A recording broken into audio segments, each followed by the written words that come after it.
All right, let's talk about Bitcoin and cryptocurrency, the Bitcoin cryptocurrency markets. What is the truth? What's really going on? So there's a lot of things going on. We are in a controlled deleveraging, deflation of the Bitcoin and crypto markets. Prices are hitting levels that many people never thought that they would see. Bitcoin has now gone below a previous all-time high after setting a new all-time high.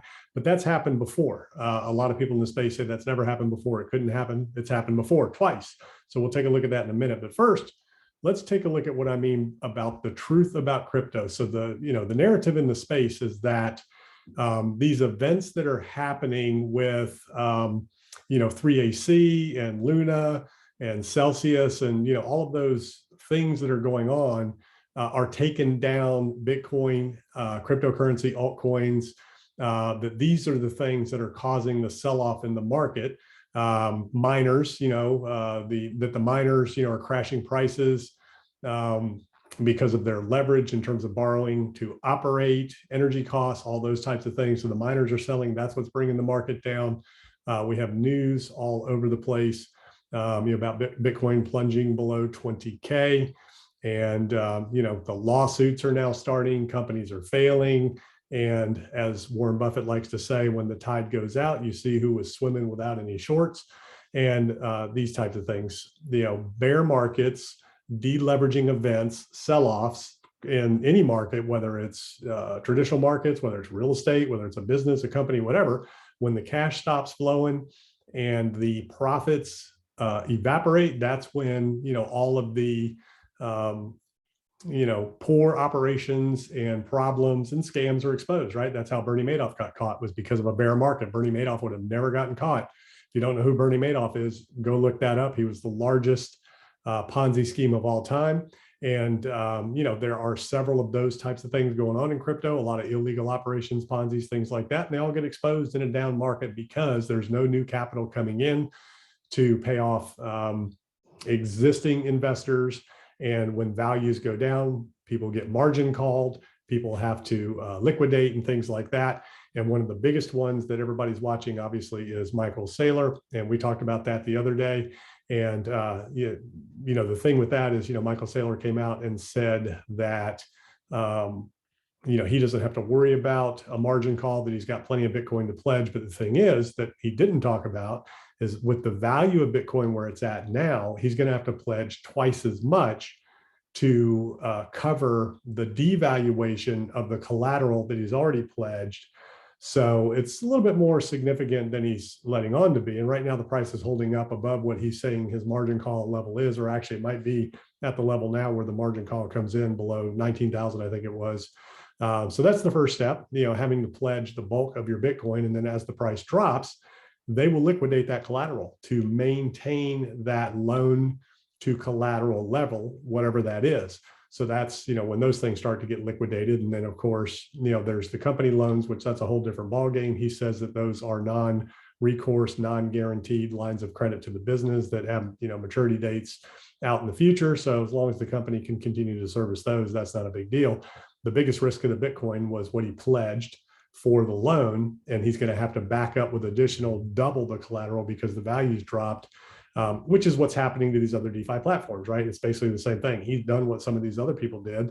And, and now the margin calls are going to come in and the chips start to fall. So what is really behind all this? What's really the catalyst? It's not that these things are happening that's bringing down the market. What it is, it's inflation that has triggered a response by the Federal Reserve and central banks around the world, because it's a global issue. Inflation and recession concerns are global issues right now. So that's triggered a response by the Federal Reserve and central banks around the world to try to get inflation under control by pulling back on quantitative easing, reversing course going into QT, and raising interest rates.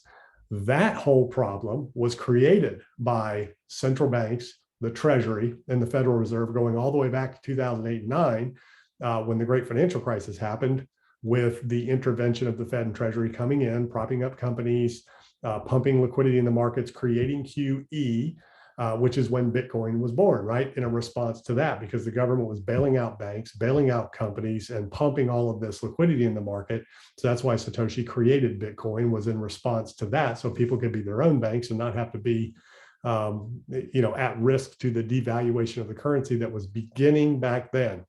And we've been on this path of basically low interest rates and QE since 2009 during the great financial crisis. And then more particularly, we doubled the amount of liquidity in the system from the bottom of 2020 on. So that's the catalyst. That's not the catalyst. That's the issue that is the problem that ultimately at some point has to be unwound and has to be undone. All that liquidity has to come out of the system. Interest rates can't stay at zero forever because all of that creates the inflationary environment. It was amazing that we didn't see inflation up to the recent point that we've seen it. And I guess the pandemic exacerbated all that because of the supply chain disruptions and issues and things like that.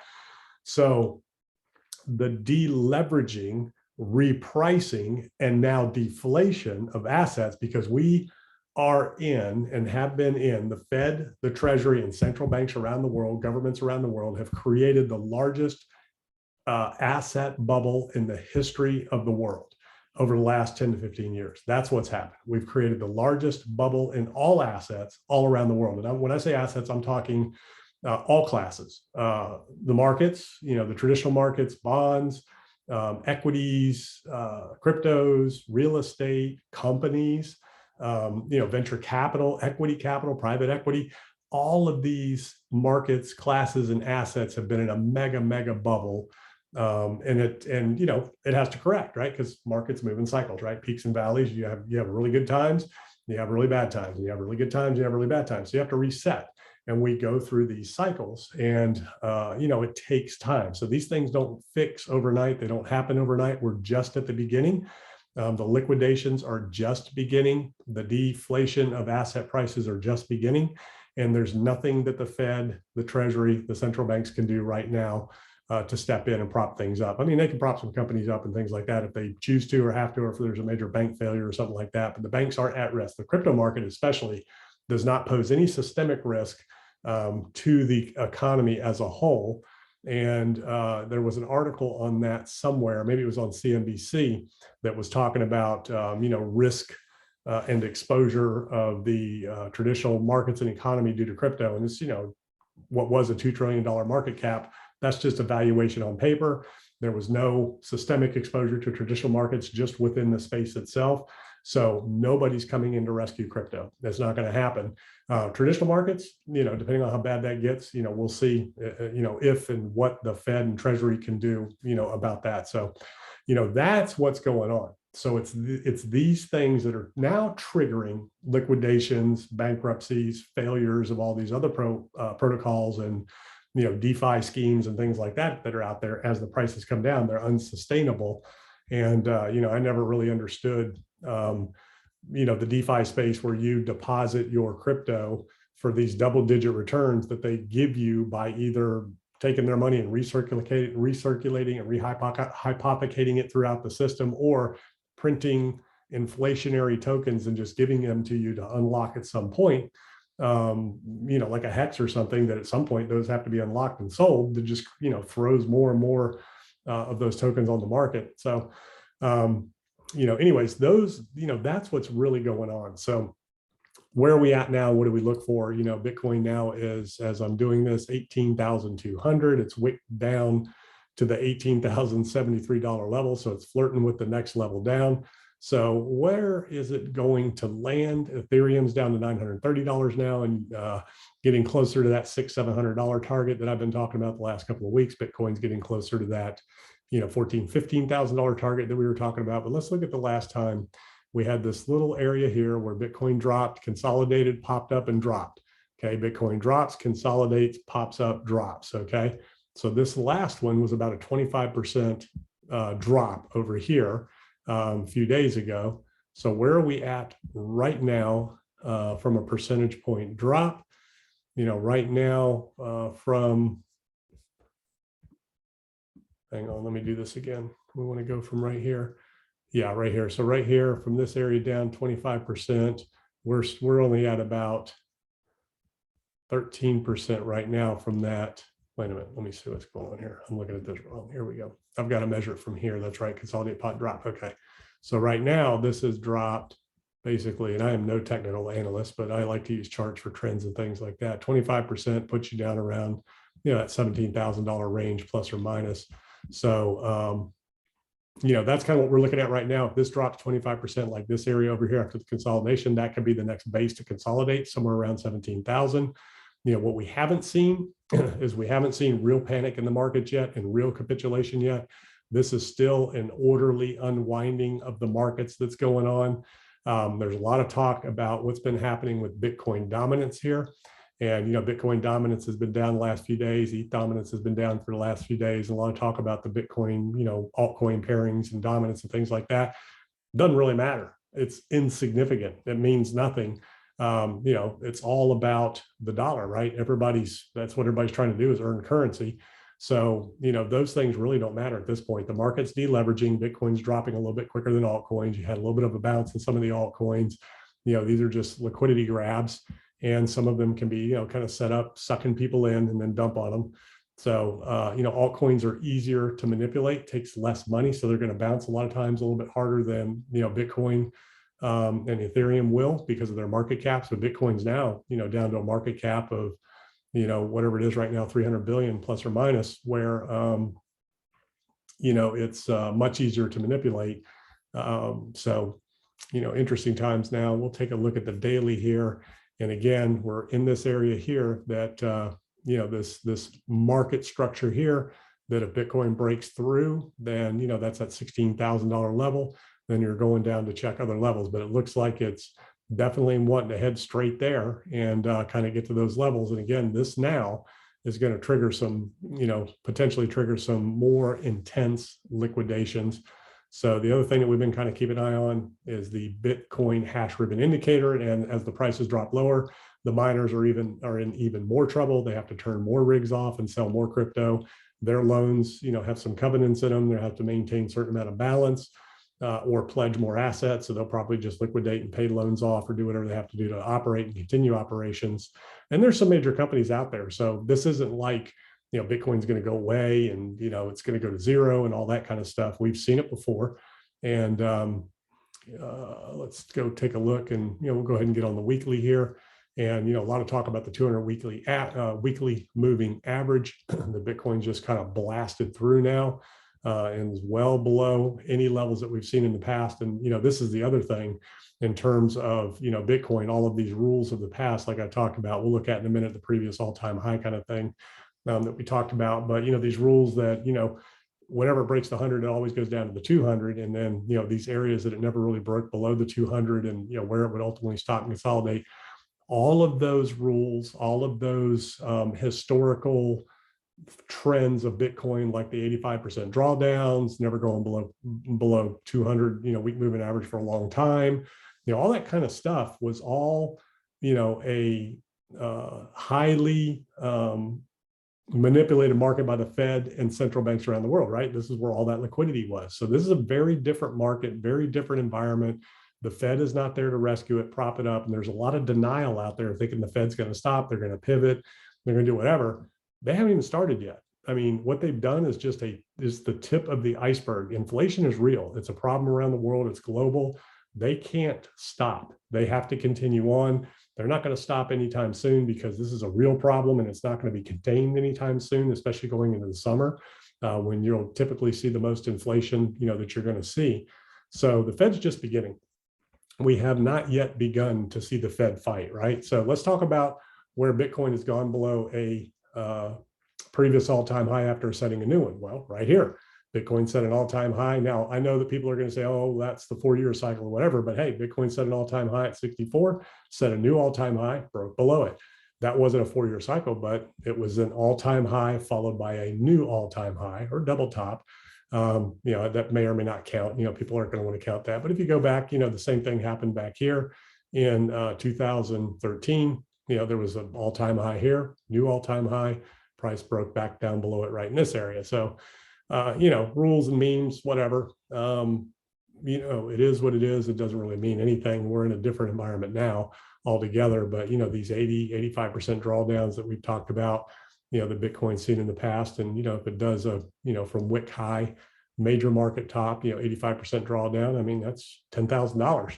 So as Bitcoin gets closer to these levels, like right now at, $18,100, 10,000, is looking a lot closer and a lot more realistic than it did in the past. The question is, if it gets there, how low does it go? So what's happened here, back when I was looking at this, this major level here of 29,000, and my question was, it didn't break 29,000 here.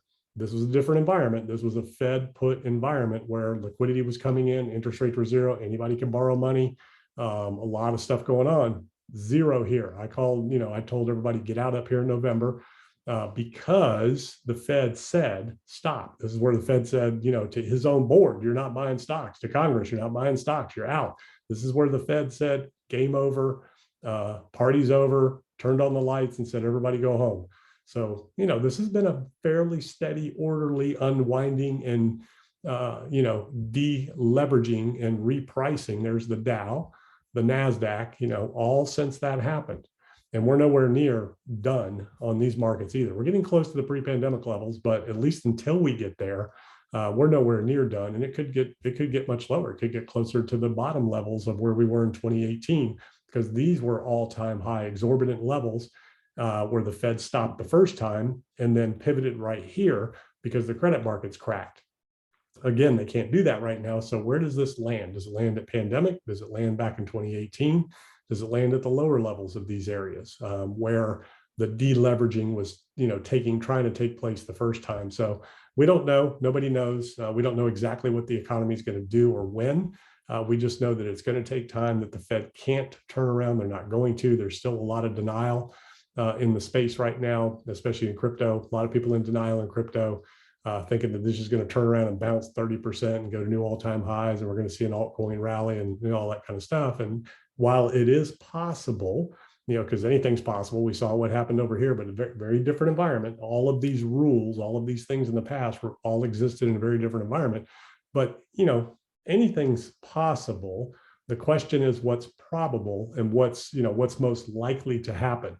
So given what's going on in the space with the contagion, with all of the lawsuits starting, with regulatory, attention from the regulators in the space and all the things that are happening, it just seems that the most probable outcome right now is a continuation down to try to find a bottom and see how low this goes and, how long it stays there. And, what we've seen in the last time is, from the peak of, 20,000 back in, 2018, 2019, once it really finished that final capitulation phase, it kind of stayed there before, the pandemic. This is where the bull run would have started. It stayed down there for, over a year. So depending on what happens and how long it takes for the economy to kind of turn around, and it will, and for inflation to get under control, which it will, the Fed has to destroy demand. That's the only way you can control inflation. You can't fix supply. The only thing they can do is destroy demand. So supply fixes itself, job market fixes itself, and things, correct. I made a housing market video earlier talking about that, and that's part of the picture. So as these things work themselves out over the next 6 months to a year to 18 months, economists are all over the map with it, and fund managers are all over the map with it. Analysts are all over the map with, how long is this going to last? At least until the end of the year, in terms of getting to a bottom. It's not going to happen overnight. I mean, we could just shoot straight down here. Again, a lot of things are possible, and it's gotten down here, kind of quick and working its way down. So until we get there, we'll just have to wait and see, how these things play out. But, could get down there and kind of bounce around and consolidate these lower levels. But, Bitcoin's not going anywhere. It's not going away. And what I was getting back to here at this 29,000 level, that was a level where things took off last year. And, my thinking was that, maybe institutions would jump in here and, this area would be supported. Problem is, with the markets doing what they're doing, the macro environment, the institutional investors can't, okay? They cannot come in here and jump in with this asset doing what it's doing. That's too much risk. They won't touch it. They won't touch it with a 10-foot pole. They won't even allocate, half of 1% of their portfolio into this market right now. They're all waiting to see where this lands. So, it's got to get down to these lower levels and find a bottom before the institutions come in, before retail comes back in. The other thing that drove a lot of this was the stimulus, right? You had not only just the liquidity by the Fed pumped into the market, zero interest rates and all that, but you had people getting real checks. You had, inflation wasn't as big of an issue. There was a lot of stuff going on where people were able to, buy, put automated buys in place and, use stimulus checks and PPE and things like that and SBA loans. I mean, a lot of that is what has gone into this market, trillion, hundreds of billions to potentially, hundreds of billions of dollars during this period, just from that pandemic, stimulus that was put out there. So as inflation's hit and people's balance sheets are taking a hit and people are having to start to cut back, they're not buying automated, anymore at scale. Some people are doing the DCA thing and, whatever. Everybody's got to figure out what their own system is in terms of what they're going to do, whether they want to buy and, kind of if you bought up here and you want to try to, lower your average on the way down, that's your decision in terms of what you want to do. I'm not going to tell you what to do there. You got to make your own decisions there. But that has dried up. So there's no PPE, there's no stimulus. A lot of people are having to cut back. Mortgage rates are going up, all that kind of stuff. Rent's gone up on people. So they don't have that extra $100, $200, $300, $500,000 a month that just automatically is just buying Bitcoin on autopilot or buying altcoins on autopilot, those types of things. So that's affected things a lot. And then the DeFi lenders, where you can take your coins and stake them and borrow on it and go buy more. That's unwinding. So there's a lot of leverage in the system that's unwinding as well. So, that's what's going on here. Now, the good news is this is all positive. It's all going to hit, bottom at some point, consolidate. And when we get there, we will know it. And, I'll let you know and I'll make some videos, but we're going to know it. And when it's bull market on again, we're going to know it. And that's when, those generational opportunities potentially could be created when the Fed says, hey, we're done, we're stopping. And, and if they potentially reverse course and start another QE program or, whatever, given the environment, whether they can or can't, then we'll see where markets are going to go from there. But these levels were hit here largely because of that, multiple trillions of dollars pumped into the space. This level here was hit with just general stimulus QE and just, mostly retail narrative. So we know easily could get back to 20 grand once this thing settles. If it drops down to whatever, 3,500, 10,000, wherever it goes, somewhere in that range. And we know that at bottom, worst case scenario bottoms, well, this was the Fed jumping in. So we don't know how low Bitcoin would have gone if the Fed hadn't jumped in, but there was no Fed jumping in at scale back here.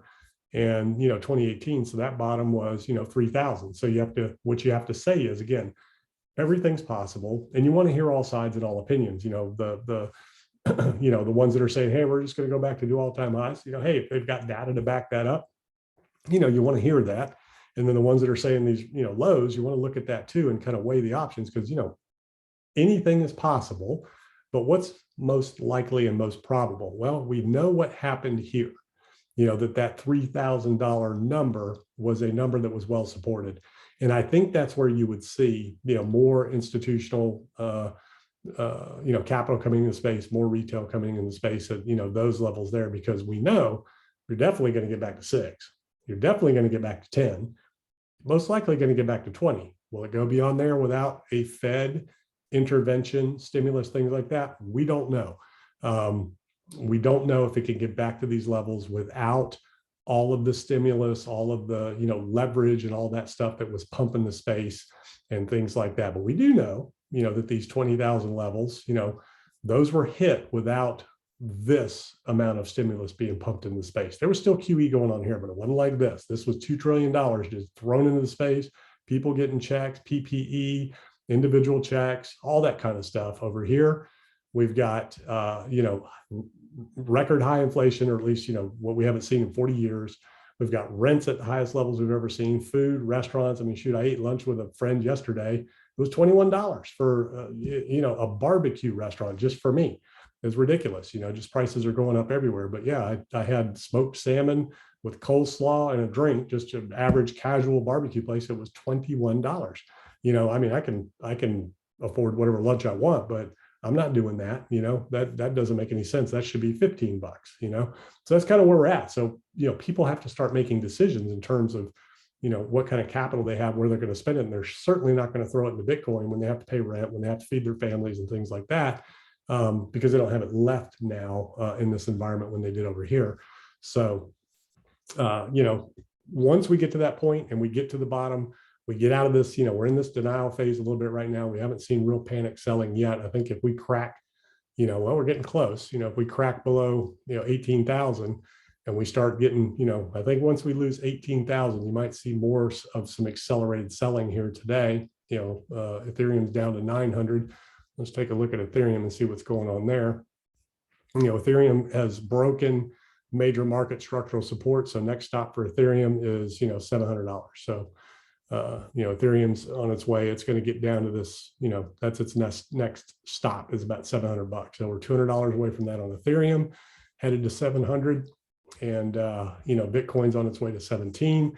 But again, the next structural stop for Bitcoin is, well, we've broken that one, yeah, right there. So there's a little bit of support at 16, right around this. You're looking for this market, structural market support. So yeah, there's some stuff around 16, 17. So if Bitcoin breaks 18,000, starts dropping in there, this could be, continue, and that could trigger some spiraling, liquidations, margin calls, things like that, and then it could accelerate from there. But that's where we are. That's, what we are looking at, why we are where we are. This is not something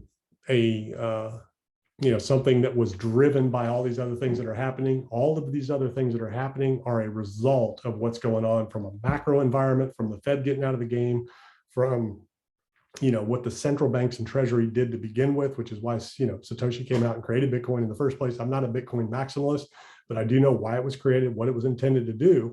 And, it never fulfilled that purpose. What it has become, what Bitcoin is and what cryptos are highly speculative risk assets. That's what they are. That's what I've said all along. People, you may agree with that, you may not agree with that, but it is what it is. And that's why we're seeing what we're seeing.